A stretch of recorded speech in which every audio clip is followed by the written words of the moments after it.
أعوذ بالله من الشيطان الرجيم بسم الله الرحمن الرحیم. السلام علیکم ناظرین، اس یوٹیوب چینل پر آپ سب کو آج پھر سے خوش آمدید. یہ رمضان کے دنوں میں پڑھنے والی دعاؤں کی سیریز کی 9ویں ویڈیو ہے. اس ویڈیو میں آپ کو رمضان کے 9ویں روزے کے دن پڑھنے کی دعائیں اور ان کے طریقے بتاؤں گی. رمضان کے 9ویں روزے کے دن نماز فجر کے بعد سورہ توبہ کی آخری 2 آیات 11 مرتبہ پڑھیں. نماز ظہر کے بعد سورہ بقرہ کا پہلا رکوع 11 مرتبہ پڑھیں. نماز عصر کے بعد سورہ آل عمران کی آیت نمبر 26 17 مرتبہ پڑھیں. نماز مغرب کے بعد سورہ بقرہ کی آخری 2 آیات 11 مرتبہ پڑھیں. اور نماز عشاء کے بعد 4 رکعات صلاۃ الحاجات کے پڑھیں.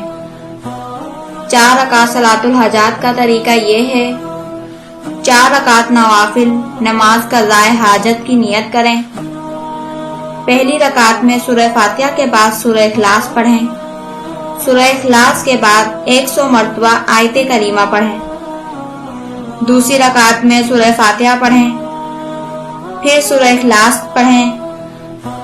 پھر سورہ اخلاص پڑھنے کے بعد 100 مرتبہ یہ دعا پڑھیں. دعا یہ ہے: ربی انی مسنی الضر وانت ارحم الراحمین. ربی انی مسنی الضر وانت ارحم الراحمین. پھر تیسری رکعت میں پھر الحمد شریف پڑھیں. پھر الحمد شریف پڑھنے کے بعد پھر سورہ اخلاص پڑھیں. سورہ اخلاص کے بعد پھر 100 مرتبہ یہ دعا پڑھیں: وَفَوِّضُوا أَمْرِي إِلَّا اللَّهِ إِنَّ اللَّهَ بَصِيرٌ بِالْعِبَادِ. وَفَوِّضُوا أَمْرِي إِلَّا اللَّهِ إِنَّ اللَّهَ بَصِيرٌ بِالْعِبَادِ. پھر چوتھی رکعت میں الحمد شریف پڑھیں.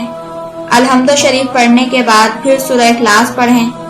سورہ اخلاص پڑھنے کے بعد پھر 100 مرتبہ یہ دعا پڑھیں: حسبنا اللہ ونعم الوکیل نعم المولا ونعم النصیر.